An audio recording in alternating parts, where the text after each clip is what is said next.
I think you can hear me very well because I have a very strong voice. So, but in case down there you don't hear very well, there is plenty of places just in front, so you can move at any time. Okay, no, it's really nice to be here. I was here in the past in previous conferences, but this conference is really different. And it's different in the way that I like, in a sense of diversity, and especially having gender as a cross-cutting issue in many different sessions. So I'm really happy to participate. And as you probably already read in the program, we have two IAFE sessions, 1 and 2, plus many other sessions in which we can keep on discussing about the gender perspective in heterodox economics.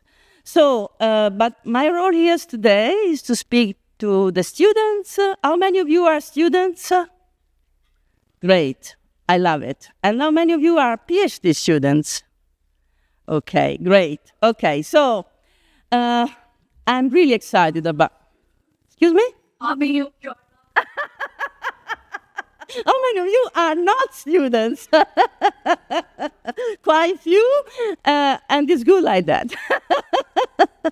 Okay, so I'm really glad to be speaking with you because, by the way, this is part also of my lectures in Rome because apart from what Jan already told you, I'm first of all, of course, a teacher of feminist economics, and I teach political economy at first-year students, but then feminist economics at second-year of master students. So in that sense, I really follow them throughout their student life. So, and plus, I'm a member of the PhD program on gender studies, the national program on gender studies, with an interdisciplinary view, and the cross-cutting issues referring to gender and so on. So, patriarchy. I'm pretty sure, maybe I'm not so honest in saying so. But anyway, again, I ask you, how many of you had a lecture on patriarchy in economics before? Okay, so we are pretty new about that. And then, of course, for those of you who already had, please come back with questions at the end because you are the favorite, reference at this point. Anyway, so I talk about patriarchy, and I talk about patriarchy in an economic sense because patriarchy and capitalism are strictly connected, interrelated. And so you cannot understand, in my view, in our view, capitalism without understanding what patriarchy is and what are the effects of patriarchy on our economic lives. And not only we try to conceptualize patriarchy, but especially we want to measure patriarchy, which is really challenging due to, of course, to the lack of official data that we can use. So the first topic in this lecture is to explain you, or better, to understand together what patriarchy is, what patriarchy means, and then to start selecting indicators that can help us in measuring the phenomena that are related to patriarchy. So, defining patriarchy, first sentence, is not an easy task, to be honest. But fortunately, we have important scholars that have already worked in this direction. And my favorite one, as you can see also by this long citation that you find in my first slide, is Nancy Forbes, and all her work on patriarchy and patriarchal systems. So, as you can see in this sentence, allow me to read it just a second. She writes in 2021, but as I said, she worked on patriarchy and patriarchal systems and patriarchal ideology also in previous papers and in previous books. She writes, patriarchy and patriarchal are words used to describe gender inequality. While their exact definitions remain contested, they generally label social arrangements that give mature heterosexual men power over others. The noun patriarchy, like capitalism, describes an entity that stands alone or separate, like a sun circled by planets, subject to its gravitational force.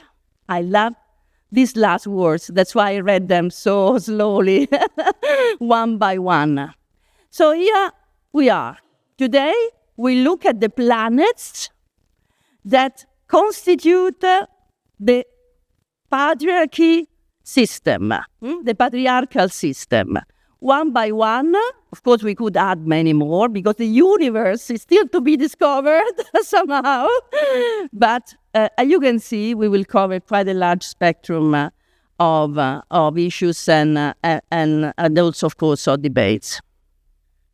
But coming more specifically to also another important contribution, the one by Mattei in 1999, and concentrating really more precisely on an economic perspective, what usually you find in our works, and maybe this is also what was discussed in the lectures that some of you have attended, is patriarchy described as a central component of a dual or hybrid system, which means, by the way, that in patriarchal economies, looking at gender in a very restricted and binary way, which, by the way, is not our way to look at gender, and I'm looking to some friends and colleagues from IAFE because we share the same view. In this sense, in a very, let's say, a simplistic way, women are disproportionately concentrated in low-paying jobs and are responsible for unpaid reproductive labor. It's limited, but it's extremely important as a starting point for our conceptualization of patriarchy and also for our measurement. You will see how I will spell it out during my presentation. Of course, this implies also differences in earnings. There will be some discussion during this conference about the gender pay gap, differences in income inequalities, and so on. So patriarchy has an effect, of course, also in that direction by giving the husband in a couple, in a traditional couple made by a male breadwinner and a wife staying home, taking care in terms of domestic work and care work of the rest of the family. So in this type of stereotypical family structure, the husband has greater access to earnings. This practice not only supports capitalist economies, Mattei says, but also patriarchal families in which the husband has economic control over his wife and children, as well as legal and ideological dominance. I didn't put it into inverted commas, but this is basically a citation, so that's why I read it, because these are more or less the words by Julie Mattei. And I mentioned, as I said, just two main references for further exploration and details, also by yourselves. Having said that, this is the starting point. Now we try to spell out the meaning of patriarchy, starting from the concept of gender stereotypes, because that's the beginning of all the story. If we manage to identify the main gender stereotypes and behind them the main social norms that, of course, influence these stereotypes, that's the starting point of our conceptualization, but it's also the starting point of our measurement process. So you certainly know that at the international level, so I'm speaking now with the larger spectrum of analysis that we can embrace. So taking into account the majority of the countries in the world, the main reference, of course, for us is the work by UN Women. Again, you will see that it will be mentioned several times during these 3 days. And specifically, when we speak about stereotypes, gender stereotypes, we refer to the so-called CEDAW, so the Convention on the Elimination of All Forms of Discrimination Against Women, that has specified and try also to quantify the extent of gender stereotypes in various countries, basically all UN countries in which you could actually refer to this topic.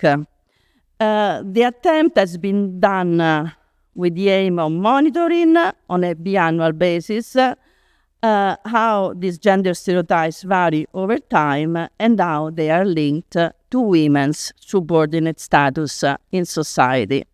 So, biannual basis, as I said, report by the UN, the latest one is 2022, but to be honest, despite the fact that I consider both the convention and the report by the UN extremely important, for us is not enough. For us it's not enough because, of course, when you have such a large spectrum of analysis and you have to deal with the availability of data for all the countries that you want to involve, and of course the UN has a huge amount of countries to consider, then of course you must come to compromise in terms of the data that you can actually use and especially as input for a statistical calculation as the one that I will propose to you later on.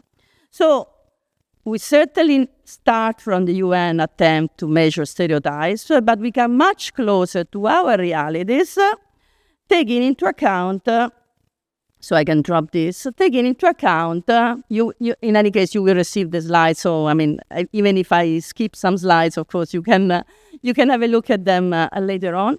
To come closer to our reality, I concentrate my presentation on the European Union countries. And when I speak about, just a second, I have to remove the sound. And when I speak about the European Union countries, I mostly refer to the two main sources of information that are the European Value Study on the one hand and the Eurobarometer on the other hand. Here you find also the links to have a look by yourself afterwards to the sources that I'm quoting. Just to be clear, none of them is what we could call a robust statistical source. In a sense that, as you can see, there is no Eurostat behind it. There are not national statistical offices behind it, but institutions, of course, that collect this information on the basis of sample interviews. So, in that sense, we get inspiration from this data. We use this data, but being extremely cautious, of course, on the quality of the data themselves. In any case, better to start with something than with nothing. So these are definitely our main sources of information as a start to speak about gender stereotypes in the European Union. And now comes a long series of graphs, of figures, sorry about them, make figures. Anyway, figures in terms of numbers and figures in terms of graphs that you can find actually on the website of these two institutions, or better, institutional sources. This is to make you aware of what patriarchal system means in our own lives, because we are all involved as agent in our gender characteristics, in our diversity, into this type of situations. First of all, we start with stereotypical statements regarding family lives and roles. In quoting Mattei, I already started talking about family roles, as you have seen. So these are data from Eurobarometer 545, the latest Eurobarometer dedicated to the gender stereotypes. And as you can see, the questions and the issues that are dealt with are very realistic for our life, as I was saying before. So the first issue is, all in all, family life suffers when the mother has a full-time job. So being in Germany, I recall the issue of the bad mothers that comes from the social norms, also in this country. I will then concentrate on my country, and you will see what I can tell you about that. But anyway, the other issue, of course, concerns overall, men are naturally less competent than women to perform household tasks. As you can see, and also the comment is about that, if you look at this information in the time span of 10 years, 2014, 2024, there has been a little improvement.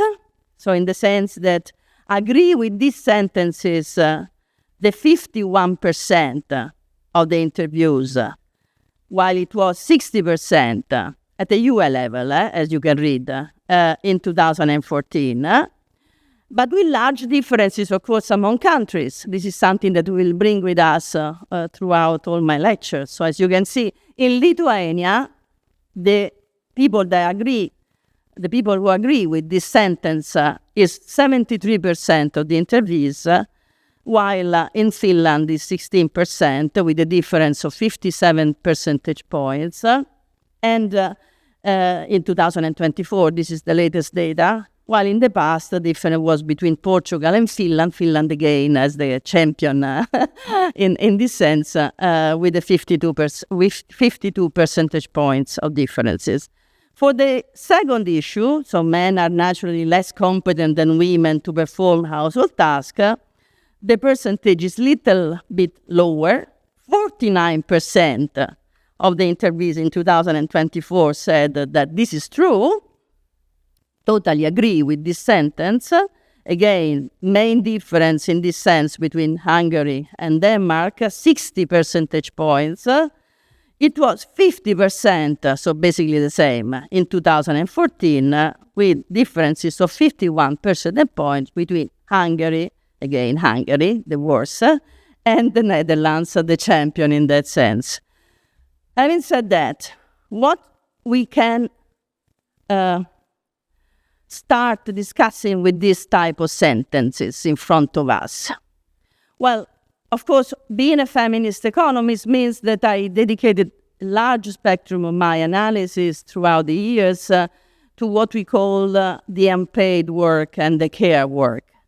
We definitely rely on care as a general issue, really as the starting point for developing an alternative paradigm, economic paradigm to the mainstream one.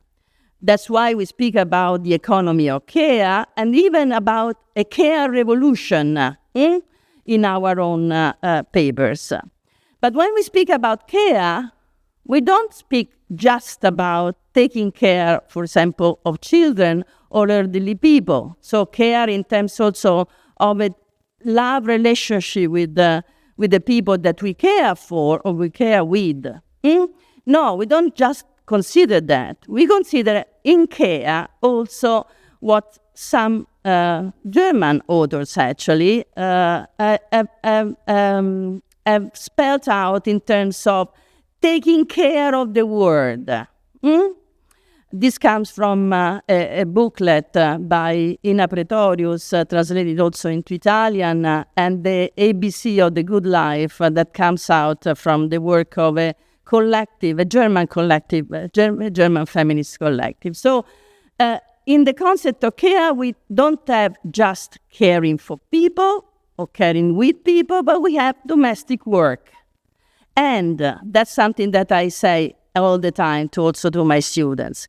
Even if we would be keen on believing that naturally, consider all the words that I'm using, naturally, all women would be more keen on taking care of children than men. Obviously, we don't believe so. But even in considering this as a possible hypothesis, nobody could convince any of us, I hope, that there is a natural attitude to push the bottom of a washing machine or to clean the house with a hoover or whatever other domestic work you can imagine. Nature doesn't mean anything when you consider care in this perspective. But for patriarchal values and stereotypes, look there. Overall, men are naturally less competent. What means less competent than women to perform household tasks?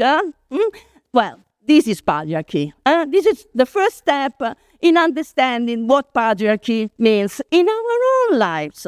Because this means an unbalanced division of labor within at intra-household level. This means allowing or forcing women or encouraging women by social norms to take on some responsibilities within the families, or vice versa, to introduce a stigma for those women who do not accept the rules. And here come, of course, the feminist that speaks in front of you. But anyway, this is just the starting point. I know I speak too much, so I try to be more to be quicker from now on. So, other important data. This time come from the European Value Study that is strictly connected to the World Value Survey. How many of you has ever worked on the World Value Survey? No, nobody? You should. I mean, it's a very important source of information when we come to this type of topic. But anyway, this is the European Value Study, so this is specifically about the European Union. And again, women and men agreeing that when jobs are scarce, men have more right to a job than women. Could you believe it? Well, as a matter of fact, quite a lot of people still believe it. And as a matter of fact, and this figure is really important for this reason, there are large differences according to age. So we were speaking about women and men. Now we introduced already age as another important factor to be considered in a gender perspective. Because being a young woman or being an elderly woman is not the same. Being a young man and being an elderly man is not the same. So it's not enough, a binary definition of gender. Age is definitely more important. As you can see, stereotypes are largely considered as valid by elderly people. And I will come back about elderly people later on. A little bit less in the mature age, as you can see. But what is really shocking is that young people still believe it about that. And especially if you look at young men. Men must be educated. So in that sense, that's very important as a starting point again. These are just starting points. Again, same source, European Value Study. Women and men agreeing that the job is all right, but what most women really want, is a home and children. Once again, women and men, and you can see that in many countries in Europe, in the European Union, a large amount of people, even 80%, believe that this is true. Again, naturally speaking, please. Oh, yeah, sorry. Yeah, I have this problem with the screen that otherwise I cannot read. I apologize. Yeah, please tell me every time because I have to do it on both. So as you can see, especially in the eastern part of Europe, the Czech Republic, Bulgaria, Slovakia, and Lithuania, once again, this is really a problem. I would say, starting from Hungary on, for sure, this or Slovenia on, I think, and Estonia as well, surprising. So quite a huge amount of European Union countries believe that this is the case. So basically, if you don't have enough jobs, and if you are living as we are living in a jobless growth, well, men should work and women should stay home. And of course, if citizens believe in this type of patriarchal value, you can imagine what politicians do afterwards. But anyway, again, otherwise it takes so much time. Other important sentence. Women and men agreeing that the most important role of a man is to earn money. Again, age is very important. And for elderly people, there is even the case that 53% of men believe that this is the case, but only 47% of women believe that this is the case. And this is very important because, unfortunately, the role of elderly people in transmitting, in transferring also gender stereotypes is extremely critical. You will see also in my indicator. Okay, so very quickly now, these are differences among countries and also differences among, in time, 2017, 2024, for the same variable. Please allow me to skip the slide, but you will find it in the presentation. Coming back to the role of women instead. So it's quite clear that men have to go to work, and women, according to these stereotypes, must stay home. And of course, this is the perfect complement of the previous information. Again, unfortunately, especially in the eastern part of Europe, this is extremely popular as a way of thinking. But as you can see, in any case, most of the European Union countries have a percentage that is bigger than the European Union 27 percentage. And unfortunately, there is not much difference between 2017 and 2024, in a sense that stereotypes and social norms are very slow to change.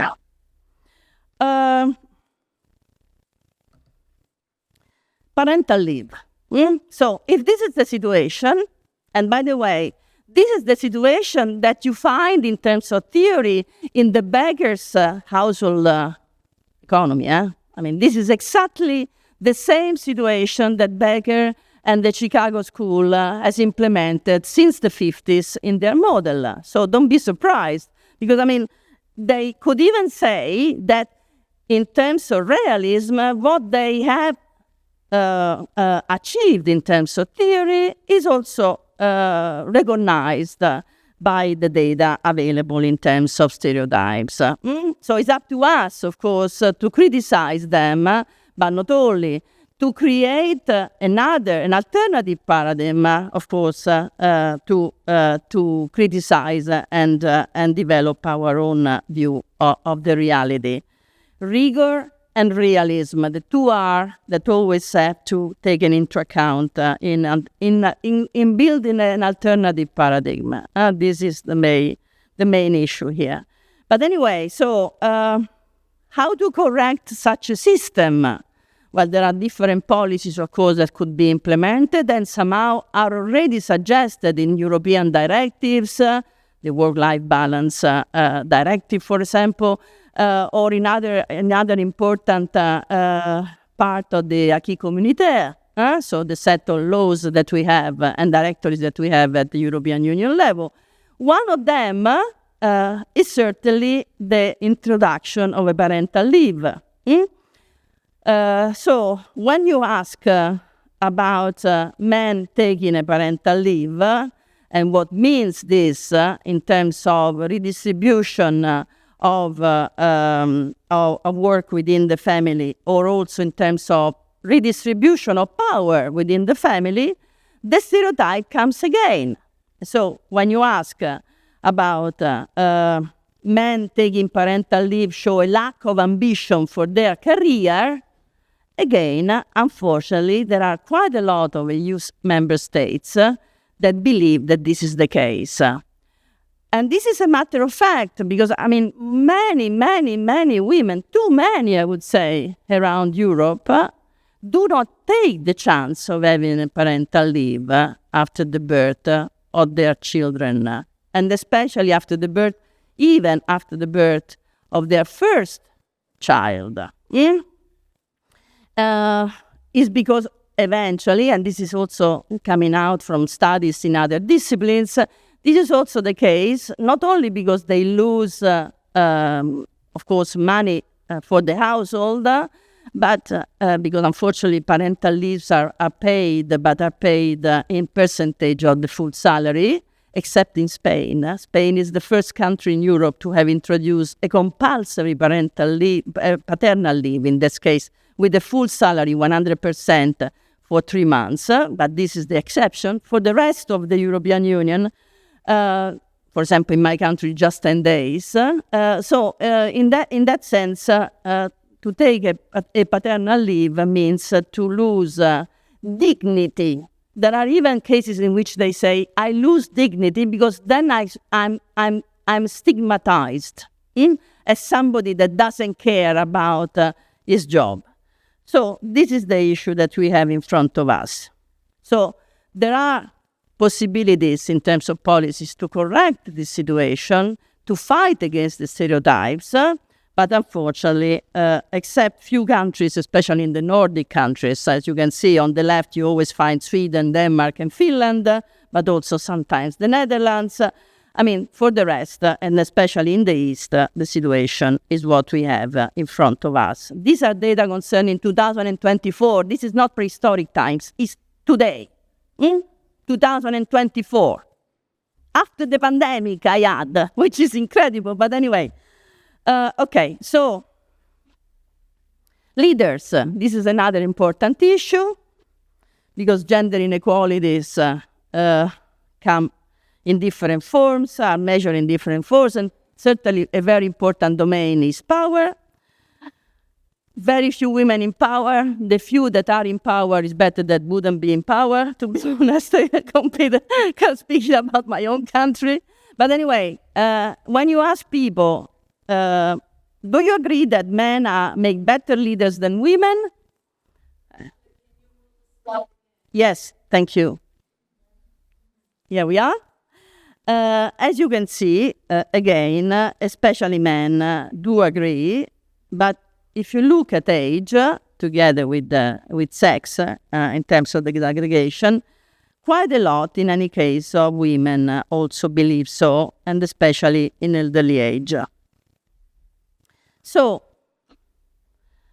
last domain, sexual habits, sexual attitudes, sexual behaviors, very difficult, of course, to measure.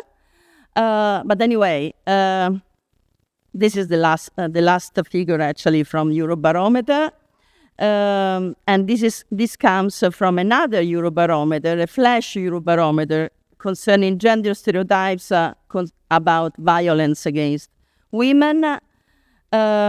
This concerns the agreement about the sentence, faced with a sexual proposal, if a woman says no, she often means yes, but she's plain hard to get.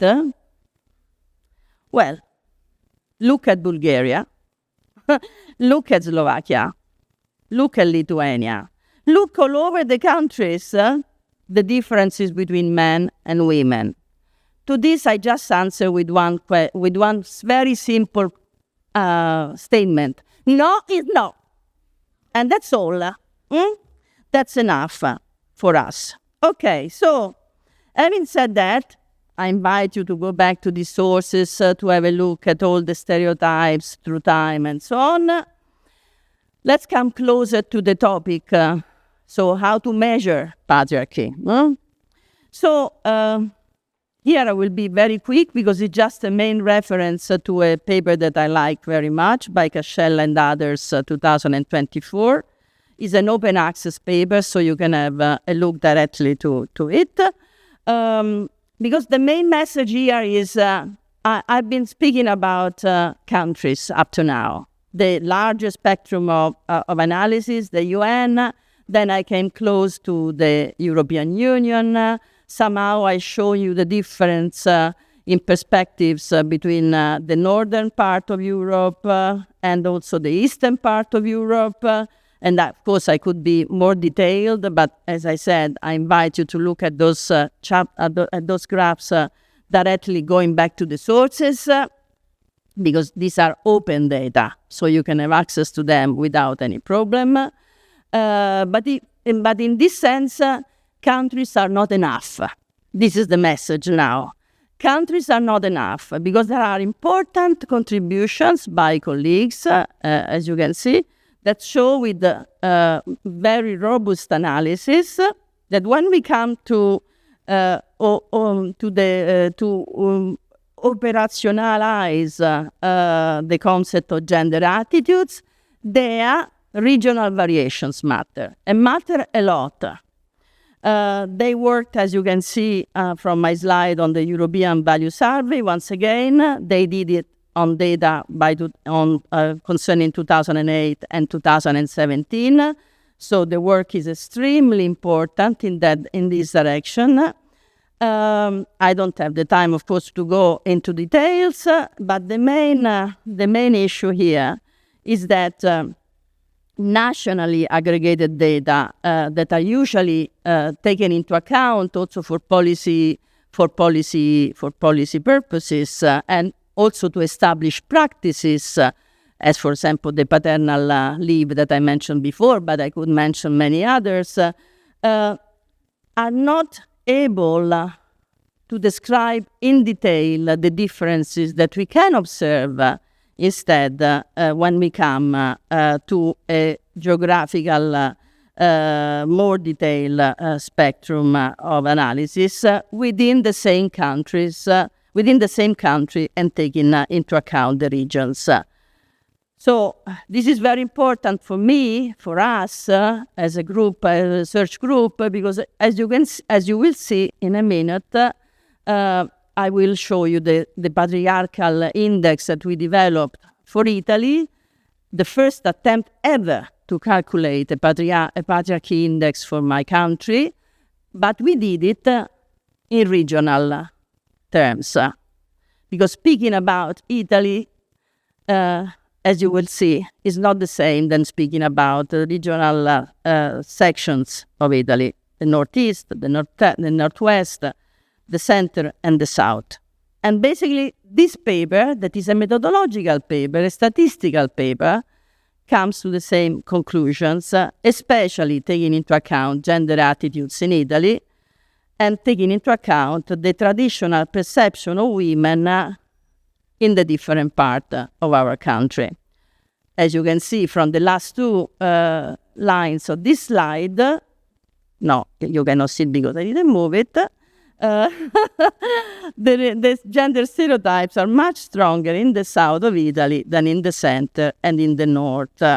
This is the conclusion to which they arrive in a very robust and methodological way. You will see that something similar will come out also from our studies in building the Patriarchy Index. So, having said that, this is just a very rough introduction to the topic, to the conceptualization of patriarchy, to the way in which we can deal with this issue at different level of analysis, especially in terms of regions. Now, I come specifically to our contribution, Measuring Patriarchy in Italy. This is a paper that has been published and has been written, first of all, together with Erika Loe and Giulia Zacchia, two colleagues from Minerva Lab, has been published, as you can see, on the Review of Political Economy, so it's there, of course, in 2024.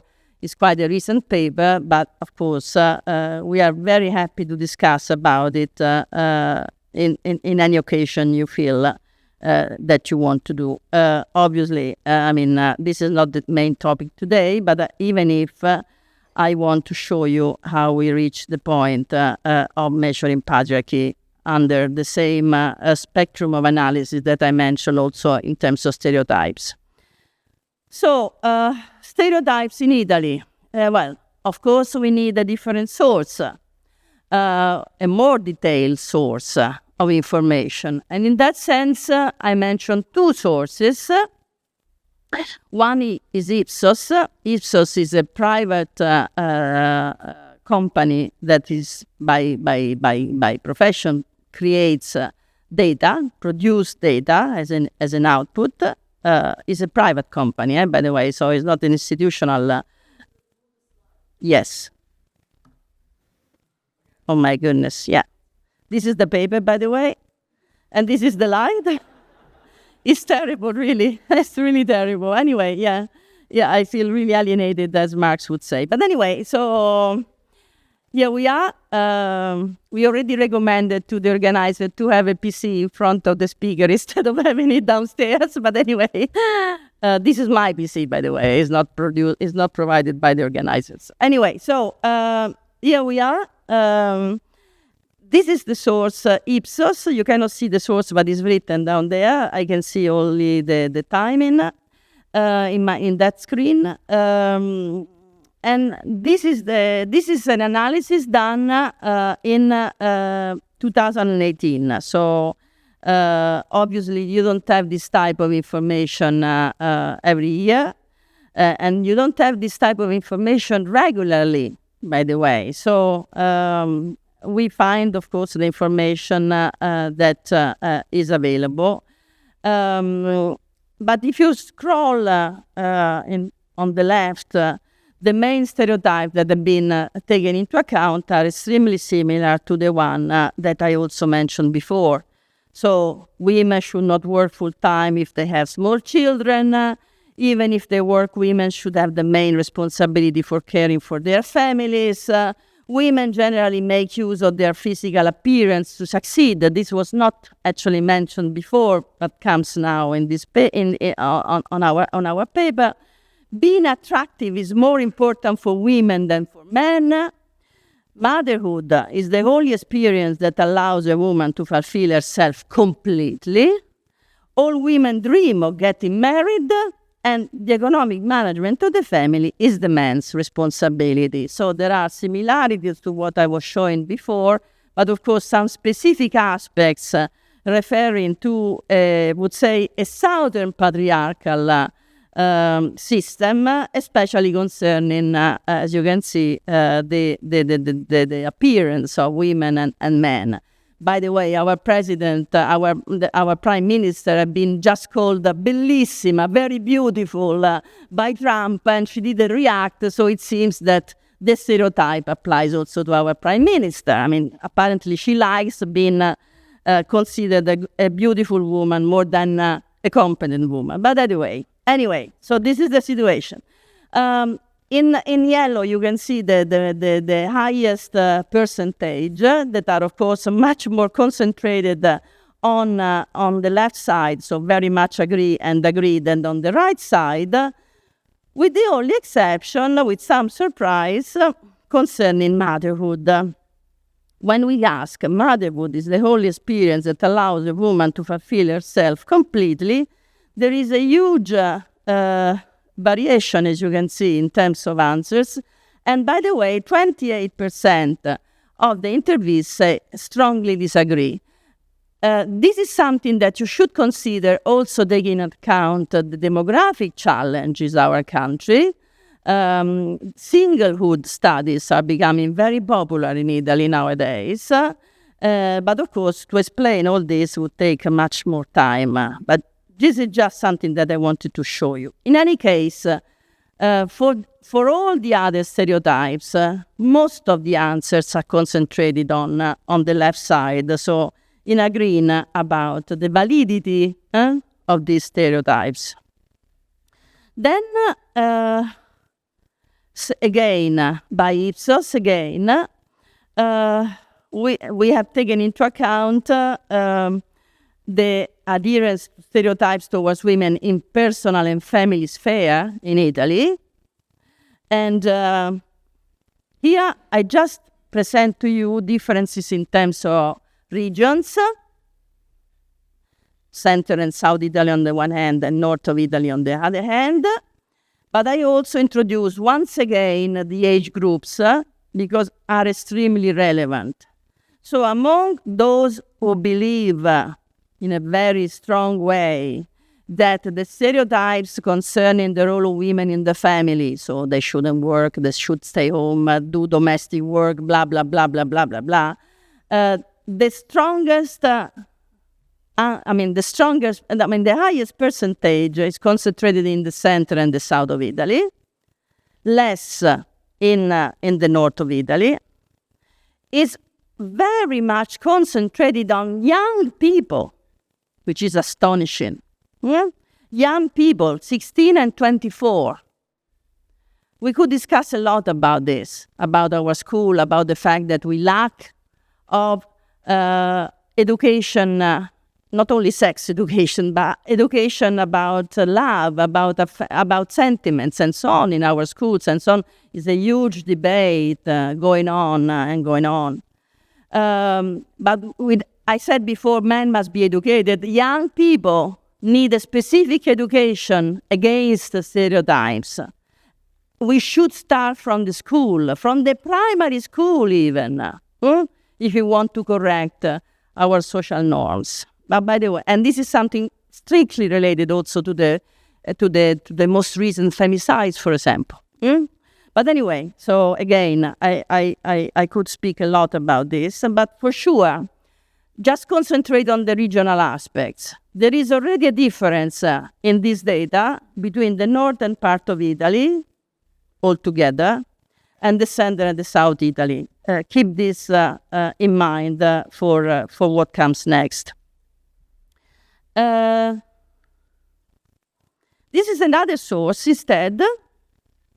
The main issue here is really to allow you to go back to these sources by yourself if you intend to work on this issue, because sources are extremely rare, but extremely precious, of course, for us. So the scouting on sources is the first step of any analysis, but especially of an analysis like the one that we have developed. So this is instead our National Statistical Office, ISTAT, and the picture, you can read the numbers, even if they're quite small. Again, a specific survey concerning gender stereotypes, or better, gender stereotypes on stereotypes on gender roles in Italy. This is the specific way it's called. Again, it's not particularly recent, but it's the last one that we have. There was a second one. There was a most recent one done during the pandemic, but unfortunately has not been published, or at least not yet. Again, the questions are quite similar. In condition of job shortage, employers should give priority to men over women. You remember? We read something similar on the European Value Study. It is above all men who must provide for the financial needs of the family. You remember? We heard about it. It is the man who has to make the most important decisions concerning the family. This is something new. Power. Power in the decision, power within the family. This is something that we didn't mention before. It comes now. Then men are less fit to take care of household chores. So then, I discussed this already, the famous button of the washing machine. And for men, more than for women, it is very important to be successful at work. Look back to Becker, Household Economics, just for references. So, as you can see, similarities with what I've been showing before, also some new aspects. What I wanted to show you once again are the differences among different regions, and look at that circled part of the table. When ISTAT asks, men are less fit to take care of household chores, a crucial issue in terms of the intra-household division of labor and care. Well, as you can see, there are huge differences among the different parts of Italy. If you look at the south of Italy, you reach almost 35% of people who agree, while in the north, and especially in the northeast, you have a much lower percentage. So again, regions matters. This is what we have taken on board in our analysis. Of course, we were not the first one to do that. So we are the first one in Italy, but fortunately, we had some very good examples already in the literature to which we refer explicitly in our paper. Concerning the European Union, we have a paper by Gruber and Schultischek. And by the way, we are now working with Nikolai Schultischek in enlarging our analysis outside Italy, also for building a composite indicator for Europe as a whole. Anyway, so that was our starting point, a paper written about the Patriarchy Index, a comparative study of power relation across historical Europe. Consider that the two authors are historians, are not economists. Then we have a very important paper concerning the India Patriarchy Index, wrote by, as you can see, 5 colleagues in India, but mostly for us, because this was a very important opportunity for us for discussion.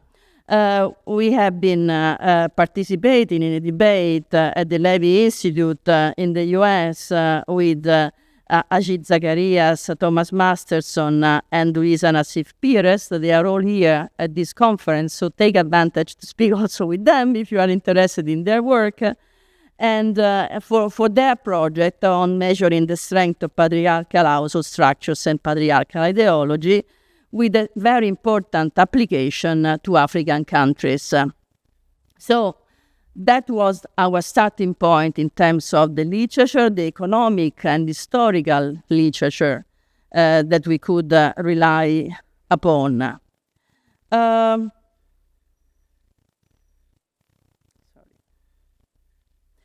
Sources.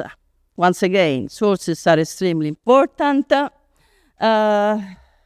In order to calculate, to measure patriarchy in our own country, we had to deal with different sources, not only the one that I mentioned up to now, but some more specific ones. So we have dealt with the Italian cross-sectional elements referring to the year 2019 of the EU Silk survey. This time is Eurostat, of course, the source. The last available wave of the Italian time use survey, which unfortunately just up to 2013, 2014, we are waiting for the new survey. We have been waiting for 2 years already, but hopefully the micro data will come soon, and we are hoping to be able to use them for further exploration of our analysis.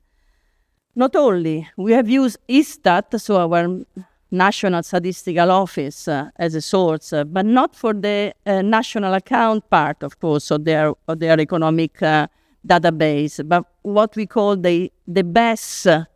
BESS stands for well-being indicators produced by ISTAT and referring to 2021. Then, of course, the World Value Survey and the European Value Study, more specifically.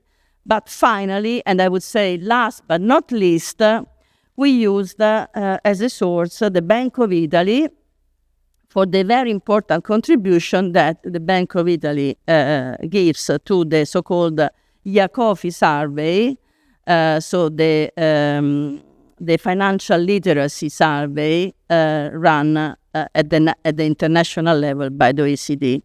So as you can see, we had to comply with different sources and, of course, manage to make all this information compatible and also ready to be aggregated in a composite indicator that we have developed. So 4 domains: domination of men over women, domination of the older over the younger generation. I've been showing you through the various graphs the difference in age, as important they are. Then, Thank you. Then the issue of patrilocality, I will come to that in a second, and then various forms of socioeconomic domination, of course, related to what I've been showing up to now, but I will come back to that. So, domination of men over women, a large set of indicators that we had to take into account, with different patriarchal hypotheses that, of course, then forced us to introduce these indicators in a positive or in a negative way in our calculations and actually in our aggregation. First indicator, proportion of female household heads. Of course, the highest is this number, and the lower is the patriarchy, the patriarchal system, which means, of course, empowerment of women in terms of heading the household. Proportion of not married couples. This was considered, once again, an anti-patriarchal indicator. Proportion of women older than their male partner, really a violation of all the gender stereotypes, because of course it's normal that a man marries a woman 30 years older, younger than him, but obviously it's not the same if it is the opposite. So again, this was considered a challenge for patriarchy, and so the minus depends on that. Proportion of single women never married living in a mononuclear household. In Italy, we call them zitelle. I don't know, how many Italians are here? None? Okay. Anyway, yeah, very few. So you know what it means. Zitelle is also a stigma, by the way.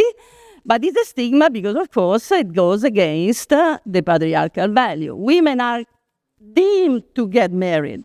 They have to get married, you know. And it's also a financial issue, because in this way are protected against the vulnerability. Those who don't, for us, are somehow anti-patriarchal examples. And the same applies, of course, to the proportion of women single parents, that, by the way, are vulnerable by definition. And in fact, when you look at the poverty indexes in our country, they are among the most vulnerable people in our country. Vice versa, so in favor of patriarchal values, of a patriarchal ideology, go the other two indicators that we have taken into account. So the proportion of unpaid care and domestic work performed by women. This is something that we can measure thanks to the time use survey. And the proportion of not married men in the years 35-69 that live with their parents. This is, I mean, there are even movies about that in the Italian movies. I mean, it is not so infrequent as you can imagine in other countries. So definitely, the man that keeps on living with their parents, even when their parents do not need the care by this son, is something really that goes in the direction of a patriarchal system. Again, so this about the domination of men over women. The domination of older over younger generation.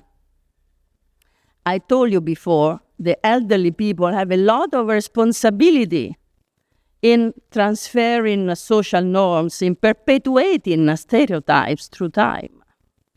So, indicators. Proportion of never married women, again, 69 years old, that live with their elderly parents. In this case, and especially, I must say, in the south of Italy, this is explained by the fact that these women need to take care of their parents. Maybe in families where there are more children, the son gets married, another daughter maybe gets married, but eventually there must be one that takes care of the parents. And this is the reason of the indicator and the positive sign next to it. It was stronger, of course, this phenomenon in the past, but still, in terms of indicators, we can measure it. While in an alternative way, we consider the proportion of young, 17, 34 years old, single, never married men living on their own in a mononuclear household. You certainly read a lot about our men who tend to stay home with their parents until they are more than 30 years old. So those who don't, for us, of course, have to be taken into account as an alternative to the common system, to the standard system. Patrilocality. This is very important. We really have been fighting a lot to introduce this aspect of patriarchy in our index. It was not easy at all to find an indicator that, of course, could be used for this purpose. Eventually, we found one, time spent by elderly fathers, more than 65 years old, with their adult children. We know that it's not perfect, but it's very important. Because what is usually, because even if we go back to the etymology of the term patriarchy, and if you look back in the past, patriarchy is really patriarchy starts in the history really of our societies as a way of by the fathers to influence their son. It's really a man-to-man relationship, man-to-man. Then, of course, women and mothers have a lot of responsibilities and so on. But patriarchy really comes from that. Even etymologically, patriarchy comes from pater. Pater is the father in Latin. So, and by the way, I don't know whether you have seen this fantastic series that is Adolescence.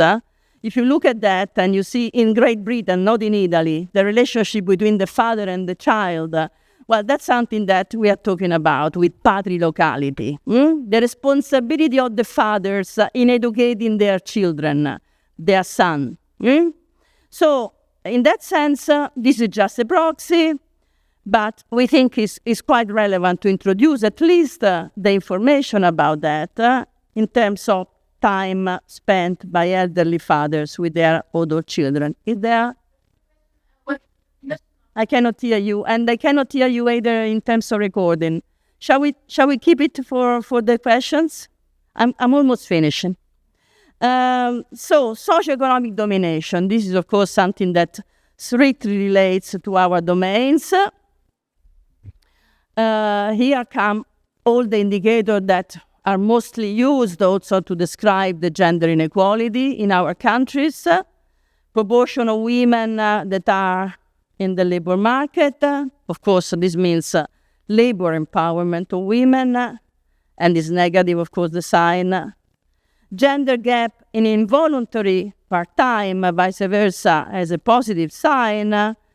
I think you know exactly what I mean. Involuntary part-time is increasing everywhere in our countries, is a way of avoiding unemployment, in a sense that your employer comes one day to you and says, well, I'm so sorry, I think business is not going well. I should really reduce the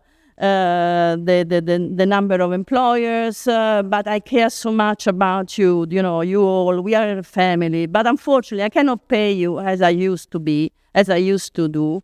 And so if you want to stay, you work half time and I pay you half.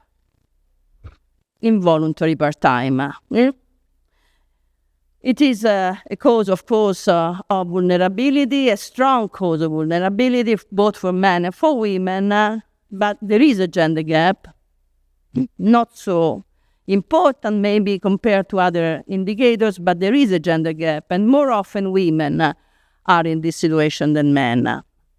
I think the situation is terrible for everybody, but still. So, gender gap in involuntary part-time. Then proportion of mothers or children, children, of course, who need care, so less than 18 years old, that are in occupation that allow reconciliation. they work even if it's very difficult for them to reconcile work, paid work and unpaid work, we could say like that.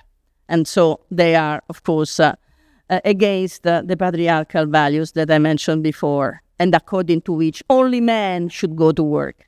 And women should stay home and look at the children, of course.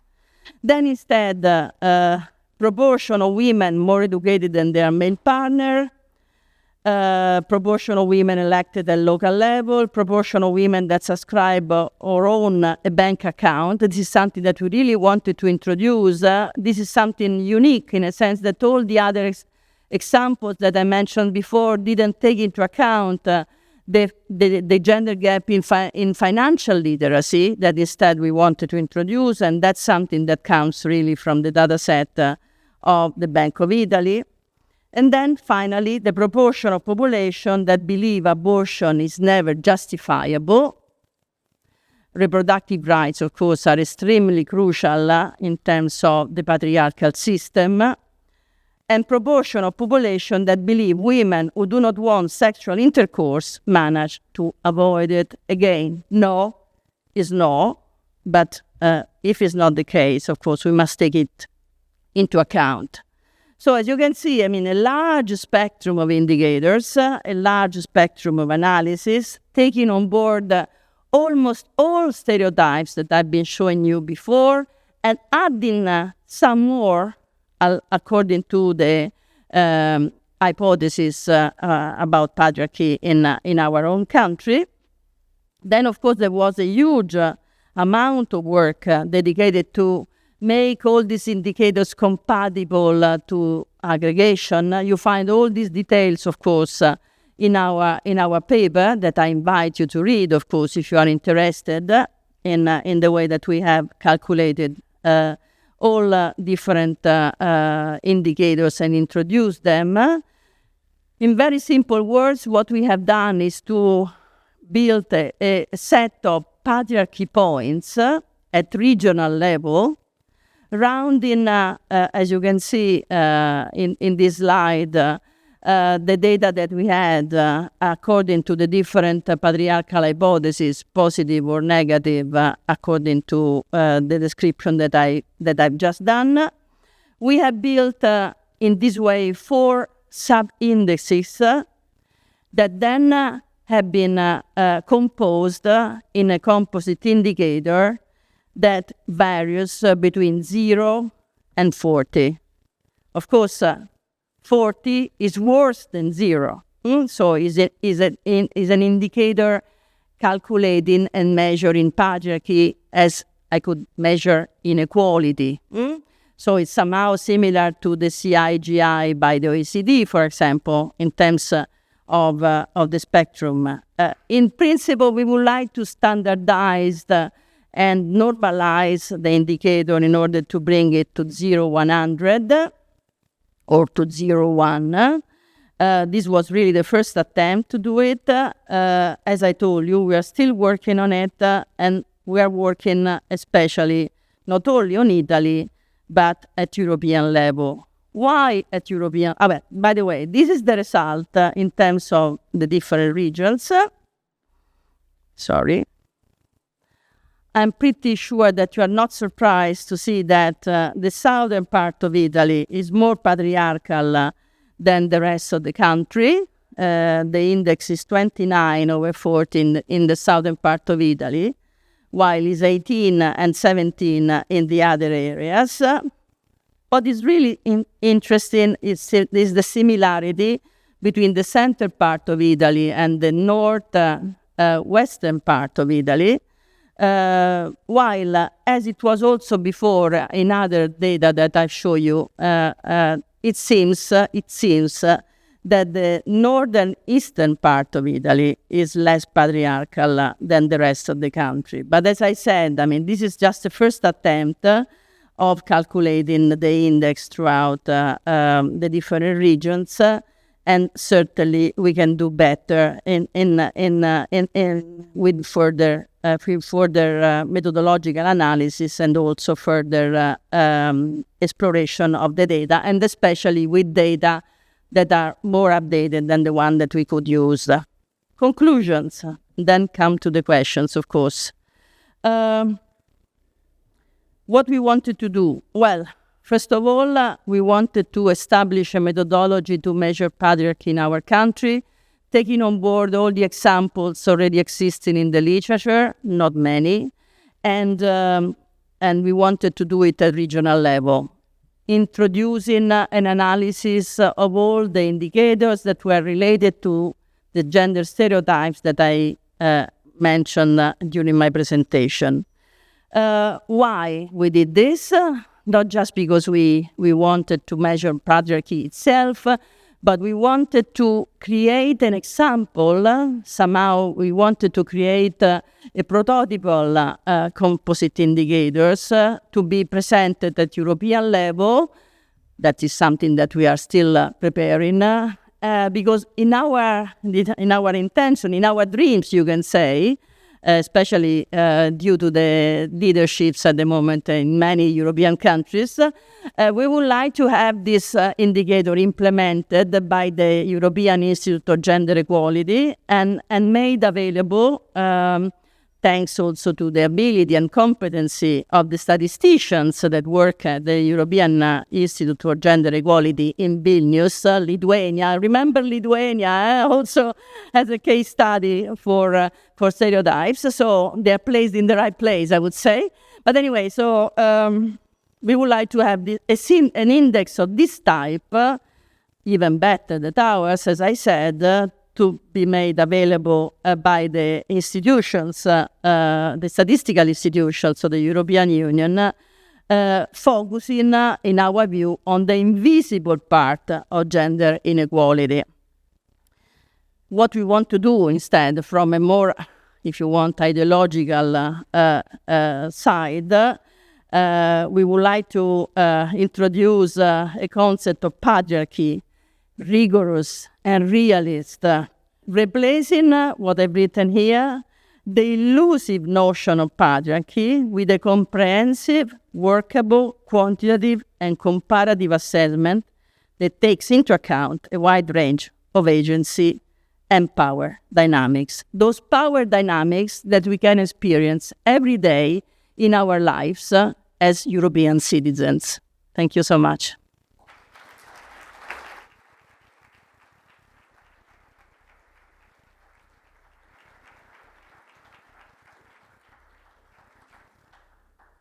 Sorry, I was a bit long, but as you can see, I had to show you a lot of data that you probably didn't know or you were not fully aware about. So we still have a quarter of an hour for the discussion. So, and of course, I'm available. This is my email address. I'm available at any time to give you answers or to show you other data. There was a question over there that I stopped before. No? Is it clear now? Okay. There is a microphone, I think. Yes, over there. I don't see anything. Yeah. Please introduce yourself. Yes. I'm Monika, student of International Development Economics at the Applied Sciences University of Berlin. Mm-hmm. You mentioned the link between patriarchy and capitalism, but in my opinion, patriarchy seems to persist across all kinds of economic systems. How do you see its structural roots beyond economic systems? Is there a way to translate its patriarchy's social harm into measurable economic costs? Because unfortunately, when it comes to policy debates, what you talked about primarily was a majority of it was perception surveys.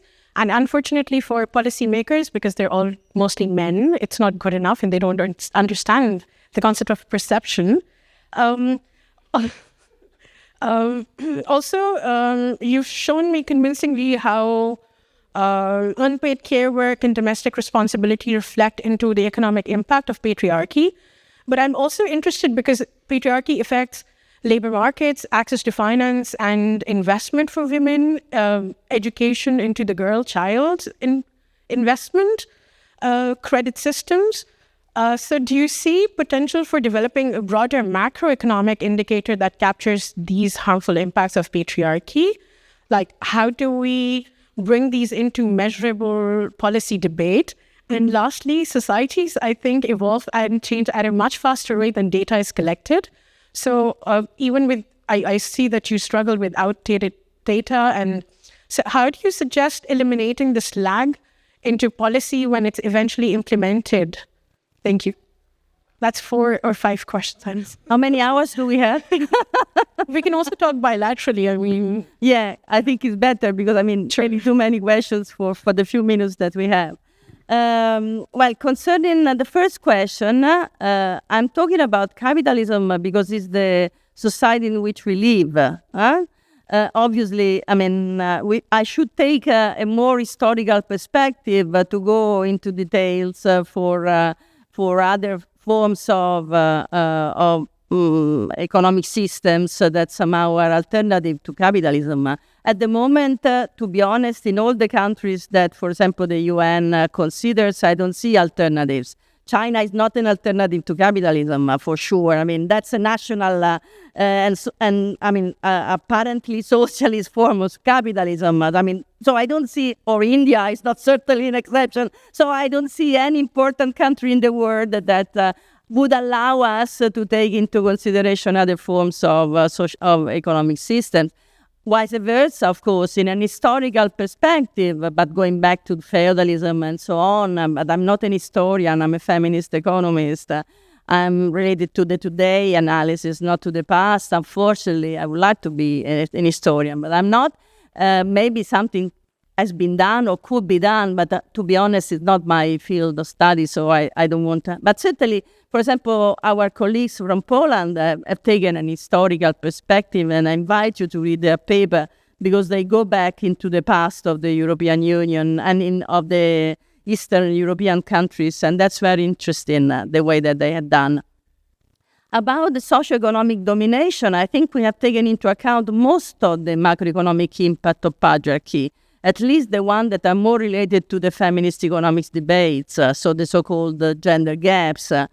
Having said that, I told you that, for example, the simple definition of the domination of men over women is certainly not enough for us as feminist economists.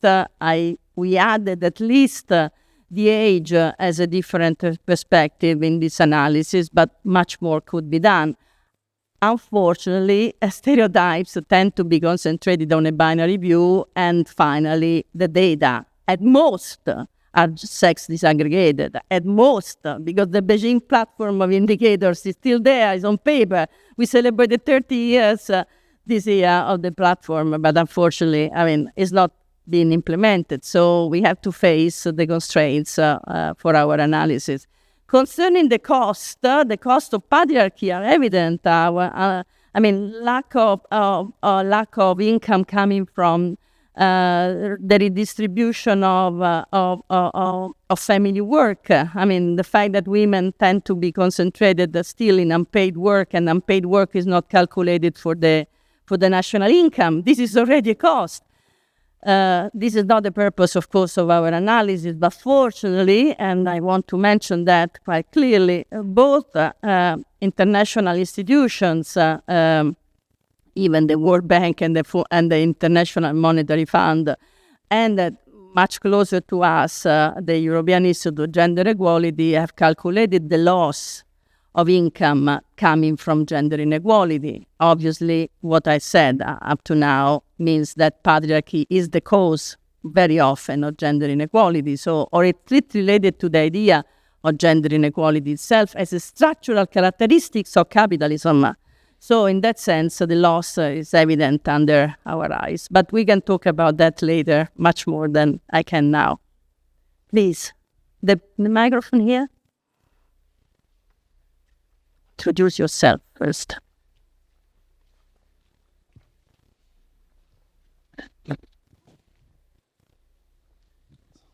Thank you. I'm Karen Schimpflug from Vienna, and I was wondering, all the compositions of your index, it's about patriarchy's effect on women, right? No, not necessarily. No, not necessarily. Then we have... It's not on women. It's really a description of the patriarchal system in the country. According to the different hypothesis. For example, when we speak about patrilocality, women are not concerned at all because it's a relationship between father and son. So not necessarily. No, not necessarily. Yeah, I just think it would be good to like add more things, like, you know, the costs of gender-based violence in the family on the children, for instance, or patriarchy meaning heteronormativity, and then the inefficiency because of discrimination against queer people, and then, you know, like you said at the start, the sun and all the planets around it, like patriarchy means probably also like, you know, racism, etc. So yeah, certainly in terms of indicators considering other aspects, for example, sexual orientation and so on. We are working on that, especially thanks to the new survey by the Fundamental Rights Agency, eventually. But the main problem when we started working on that was also the lack of information, reliable information, because, you know, there was just one survey, a sample survey, not even the second one to check the results of the first. So, as I said, we are quite honest in saying that most of our data are still, from a statistical point of view, not fully robust. But, of course, one survey only, it was really, high risk for us. Now that there is a second one, maybe we can try to incorporate that information as well. Yeah, but as you can see, even on violence, we have just very few indicators. As I said, that was the first attempt. We are still working on that. Any suggestion is welcome. Please, over there. Sorry, over there.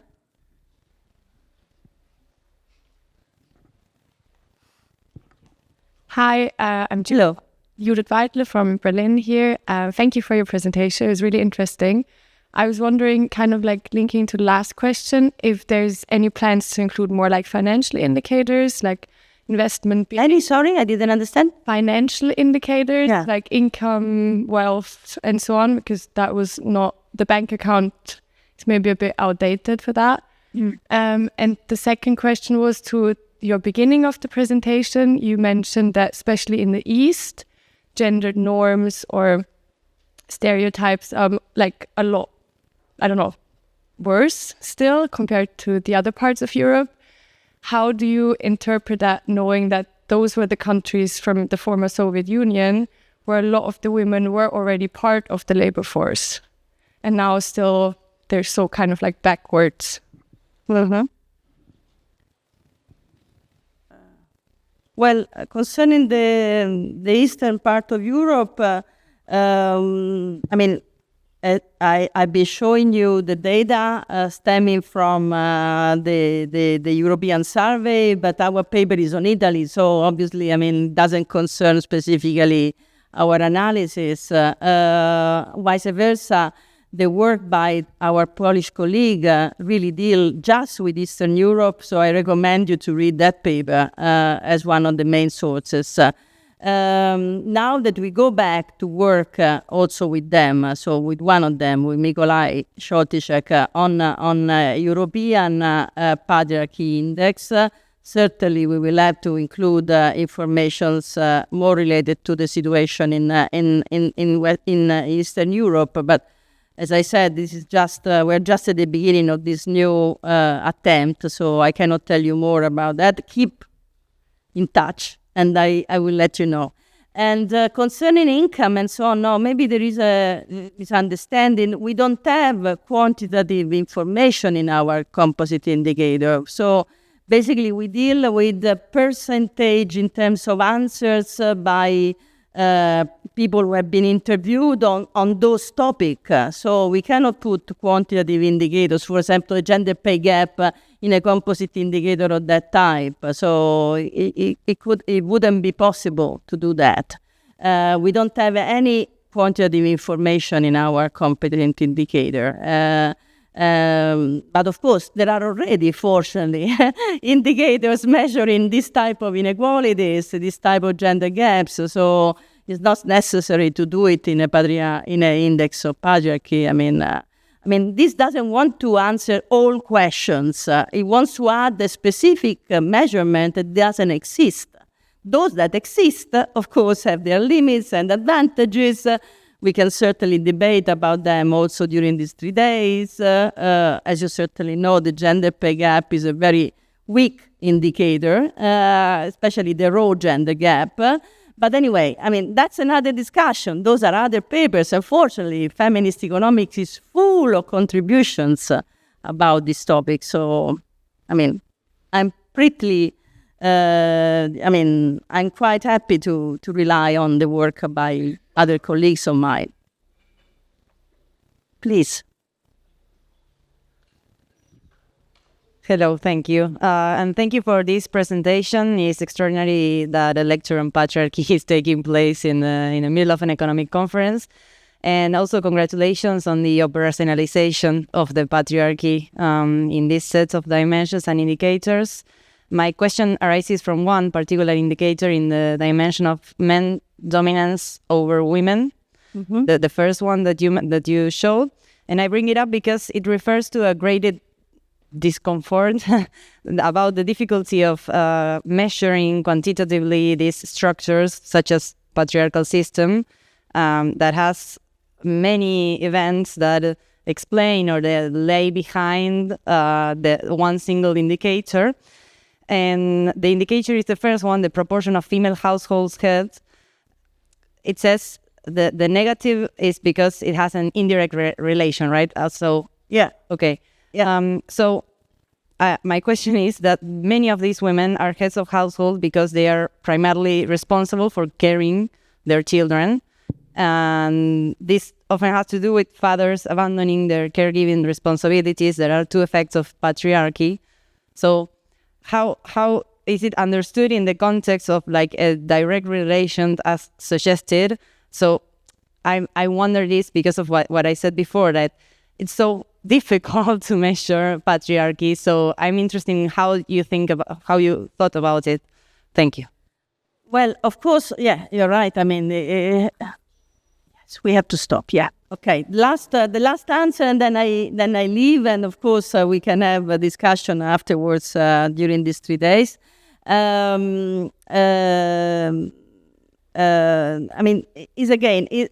is the glass half empty or half full? I mean, you took the half empty. I'm taking the half full, in a sense that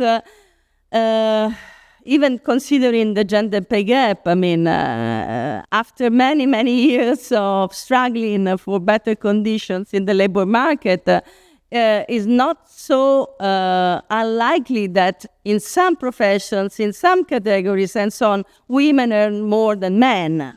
Indicators fortunately say that sometimes it happens. As well as it happens, and especially as an effect of the crisis, so the loss of job for the man of the house, consider the effect of the financial crisis in 2008. It was called the male crisis, especially for this reason. Women that kept their job because segregated in the service sector, blah, blah, blah, blah, blah, became the head of the family. Probably with less money than before, but still the head of the family. And in terms of social norms, that was a change. That was definitely a change. That doesn't mean that they were better than before, but definitely that was an example to be taken, for example, by their daughters, in a sense that they showed that it was possible to run the family without the man. Then, of course, the man could have been in front of the TV, could have killed them afterwards, because we know how men react in these type of cases. But anyway, that's another issue. That's the end. Thank you so much.